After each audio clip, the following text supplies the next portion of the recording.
நல்ல சுத்தமான தேங்காய் எண்ணெய் வீட்டிலேயே ரொம்ப ஈஸியாக ரெடி பண்ணி எடுக்க முடியும். கொஞ்சம் வேலை தான் இருந்தாலும் நம்ம இதை பண்ணி எடுத்தோன்னா ரொம்ப வறுத்து. அதே மாதிரி உங்கள் வீட்டில் சின்ன குழந்தைங்க இருந்தாங்கன்னா அவங்களுக்கு இந்த மாதிரி எண்ணெய் உருக்கி நம்ம வீட்டிலேயே எடுத்து அதை நம்ம தலைக்கு அதுக்கப்புறமேட்டு மேலெல்லாம் நம்ம தேய்ச்சி விட்டுக்கலாம். ரொம்ப நல்லது. இதை இப்போ எப்படி பண்ணலான்னு பார்க்கலாம்.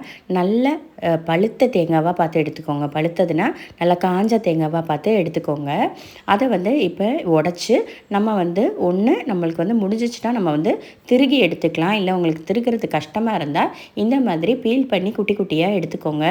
இப்போ இதை நம்ம மிக்ஸி ஜாரில் சேர்த்து நம்ம தண்ணி ஊற்றி அரைச்சி எடுக்க போகிறோம். அந்த தேங்காய் பால் நம்ம எடுத்துக்க போகிறோம். இந்த தேங்காய் பாலில் இருந்தால் நம்ம இந்த கோகோனட் ஆயில் நம்ம எடுக்க போகிறோம்.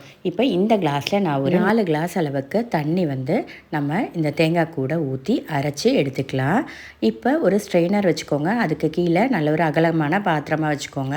அதில் கொஞ்சம் கொஞ்சமாக நம்ம இப்போ இந்த அரைச்ச தேங்காவை நம்ம பிழிஞ்சு தேங்காய் பாலை மட்டும் தனியாக எடுத்துக்கலாம்.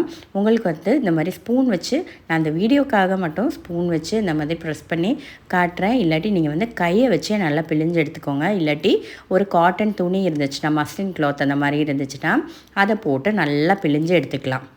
மேக்ஸிமம் நம்ம பால் எக்ஸ்ட்ராக்ட் பண்ணி எடுத்துக்கணும். இந்த மாதிரி ஸ்பூன் வச்சா கொஞ்சம் கஷ்டம்தான். நம்ம எல்லா பாலுமே கரெக்டாக கிடைக்காது. நீங்கள் நல்லா இறுக்கி பிழிஞ்சு எடுத்துக்கோங்க. இந்த மாதிரி கொஞ்சம் கொஞ்சமாக சேர்த்து பிழிஞ்சு எடுத்துக்கோங்க. அப்போ உங்களுக்கு ரொம்ப கஷ்டமாக இருக்காது. கொஞ்சம் ஈஸியாக பிழிஞ்சு எடுக்க முடியும். மொத்தமாக ஊற்றிட்டிங்கன்னா கொஞ்சம் கஷ்டம் எடுக்கிறதுக்கு. அதனால் கொஞ்சம் கொஞ்சமாக ஊற்றி இந்த மாதிரி பாலை தனியாக நம்ம எடுத்துக்கலாம். இது நீங்கள் ஒரு ஸ்டெப்பு ஃபுல்லாக அந்த பால் எடுத்து முடித்த உடனே இன்னொரு தடவை நம்ம இந்த அந்த தேங்காயோட சக்கெல்லாம் இருக்கும்ல, அதை இன்னொரு தடவை மிக்ஸி ஜாரில் போட்டு இன்னும் ஒரு கிளாஸ் தண்ணி ஊற்றி இன்னொரு தடவை நல்லா அடித்து எடுத்துட்டிங்கன்னா உங்களுக்கு நல்லா ஃபுல் பாலுமே நம்மளுக்கு கிடச்சிரும். இப்போ இது ஒரு கிளாஸ் பவுலில் ஆக்கிட்டு, இல்லாட்டி ஸ்டீல் பவுலில் கூட ஆக்கிக்கோங்க. இது நம்மளுக்கு கிளாஸ் பவுலில் ஆக்கினா உங்களுக்கு கரெக்டாக தெரியும். அந்த க்ரீமும் அந்த தண்ணியும் தனியாக நிற்கிற மாதிரி தெரியும். இப்போது இதை ஒரு கிளிங் ரேப் வச்சு நம்ம மூடிட்டு நம்ம ஃப்ரிட்ஜில் ஒரு 15 மணி நேரம் நம்ம கண்டிப்பாக இதை வச்சுருக்கணும். இப்போ ஒரு 15 மணி நேரம் கழித்து நான் இதை எடுத்துட்டேன் வெளியில். இப்போ பார்த்திங்கன்னா மேலே நல்ல நம்மளுக்கு அந்த கோகனட் மில்கோட க்ரீம் கிடச்சிருக்கு. இப்போ அடியில் பார்த்திங்கன்னா அந்த தண்ணி மட்டும் தனியாக இப்போ தெரியுதா? இப்போ இந்த மாதிரி ரெண்டுமே தண்ணி தனியாக செப்பரேட்டாக அந்த க்ரீம் தனியாக உங்களுக்கு வந்துடும். 15 மணி நேரம் கண்டிப்பாக ஃப்ரிட்ஜில் நீங்கள் இதை வச்சுருக்கணும். அப்படின்னா தான் உங்களுக்கு இந்த மாதிரி நல்லா கெட்டியான க்ரீம் கிடைக்கும். வெளியில் வச்சுருந்தீங்கன்னா பால் கெட்டு போயிடும். அதனால் ஃப்ரிட்ஜில் நம்ம சாதாரண ஃப்ரிட்ஜில் கீழே வச்சா போதும், ஃப்ரீசரில் கிடையாது. இப்போ எந்த பாத்திரத்தில் பண்ண போகிறீங்களோ அந்த பாத்திரத்தில் மெதுவாக ரொம்ப ஜென்டிலாக இந்த மாதிரி அந்த அடியில் இருக்கிற தண்ணி மிக்ஸ் ஆகிராமல் மெதுவாக ரொம்ப கவனமாக பார்த்து இந்த பாத்திரத்தில் நம்ம ட்ரான்ஸ்ஃபர் பண்ணிக்கலாம். இந்த மாதிரி மொத்தமாக நம்ம எல்லாத்தையுமே எடுத்துக்கலாம். இப்போ இதை அடுத்ததாக இது எடுத்து முடித்ததுக்கப்புறமேட்டு நம்ம ஃபஸ்ட்டு லோ ஃப்ளேமில் வச்சு தான் நம்ம இதை குக் பண்ண போகிறோம். கொஞ்சம் ரொம்ப நேரம்லாம் நம்மளுக்கு எடுக்காது. ஒரு கிட்டத்தட்ட ஒரு அரை மணி நேரத்துக்குள்ளேயே நம்மளுக்கு இது ரெடியாகி வந்துடும். க்ரீம் எல்லாத்தையுமே நான் எடுத்து முடிச்சிட்டேன். இப்போ பார்த்திங்கன்னா அடுப்பில் மாற்றியாச்சு. பண்ண ஆரம்பிக்கும் போது நீங்கள் மீடியம் டு லோ ஃப்ளேமில் வச்சு குக் பண்ண ஆரம்பிங்க. இது சீக்கிரமாகவே உங்களுக்கு திக்காய் வந்துடும். ரொம்ப லேட்டாகலாம் செய்யாது. ஏன்னா நம்ம தண்ணி எல்லாத்தையுமே செப்பரேட்டாக எடுத்ததுக்கப்புறமேட்டு மட்டும் அந்த க்ரீமை மட்டும்தான் எடுத்திருக்கோம். ஃபுல்லு தண்ணி வெறும் நீங்கள் பாலை மட்டும் ஊற்றி பண்ணிங்கன்னா உங்களுக்கு ரொம்ப நேரம் எடுக்கும். கிட்டத்தட்ட 1 to 2 மணி நேரம் நம்மளுக்கு கண்டிப்பாக எடுக்கும். ஆனால் இந்த ஸ்டெப்பு இந்த மாதிரி ஃபாலோ பண்ணிங்கன்னா உங்களுக்கு ரொம்ப சீக்கிரமாகவே ஒரு அரை மணி நேரத்துக்குள்ளேயே நம்மளுக்கு நல்ல எண்ணெய், நல்ல ரொம்ப சுத்தமான எண்ணெயை ரெடி பண்ணி எடுத்துடலாம். இப்போ பார்த்திங்கன்னா அந்த க்ரீம் கொஞ்சம் கெட்டி ஆயிடுச்சு. இப்போ பபிள்ஸ் எல்லாமே வர ஆரம்பிச்சிருச்சு.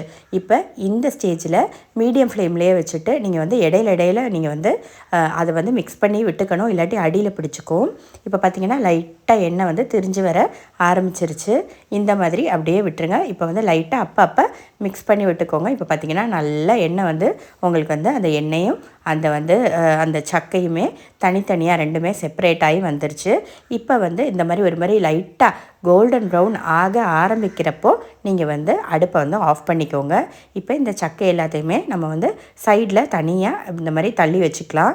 தள்ளி வச்சுட்டு இதை வந்து அப்படியே ஒரு அரை டு 1 மணி நேரம் அப்படியே விட்டுருங்க. அப்படின்னா அந்த சக்கையில் இருக்கிற எல்லா எண்ணெயுமே அதை வந்து கொஞ்சம் ஸ்லோப்பாக சரித்து வச்சுக்கோங்க. ஏதாச்சும் ஒரு பாத்திரத்தில் இந்த மாதிரி வச்சுட்டு இந்த மாதிரி ஸ்லோப்பாக வச்சிட்டிங்கன்னா உங்களுக்கு வந்து எண்ணெய் அந்த சக்கையில் இருக்கிற எண்ணெயும் கூடவே கீழே வந்து இறங்கி வந்துடும்.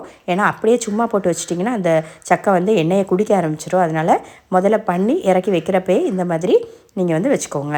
இப்போ வந்து நல்லா ஆறுனதுக்கு அப்புறமேட்டு நல்ல ஒரு சுத்தமான கிளாஸ் கண்டெய்னரில் நீங்கள் வந்து அதை வந்து வெளியில் காய வச்சுட்டு அதாச்சும் கழுவி நீங்கள் வந்து சுத்தம் பண்ணி வெயிலில் வச்சு காய வச்சுட்டு அந்த மாதிரி பாத்திரத்தில் நீங்கள் வந்து ஸ்டோர் பண்ணி வச்சுக்கோங்க.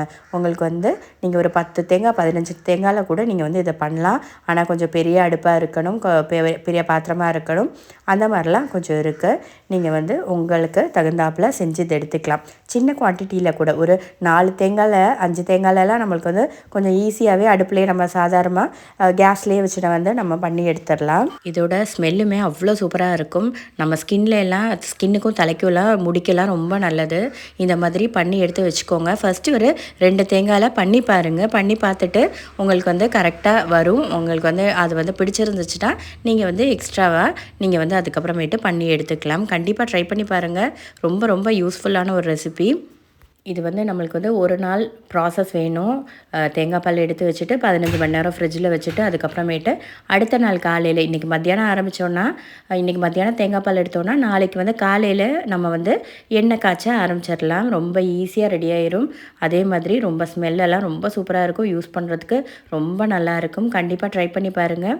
வீடியோ பிடிச்சா நம்ம சேனலை சப்ஸ்கிரைப் பண்ணவும் இந்த வீடியோவை லைக் பண்ணவும் மறந்துடாதீங்க. தேங்க்ஸ் ஃபார் வாட்சிங். ப்ரீத்தூஸ் மெனு இந்த மாதிரி ஒரு சூப்பரான வீடியோவில் நெக்ஸ்ட் பார்க்கலாம். பாய்.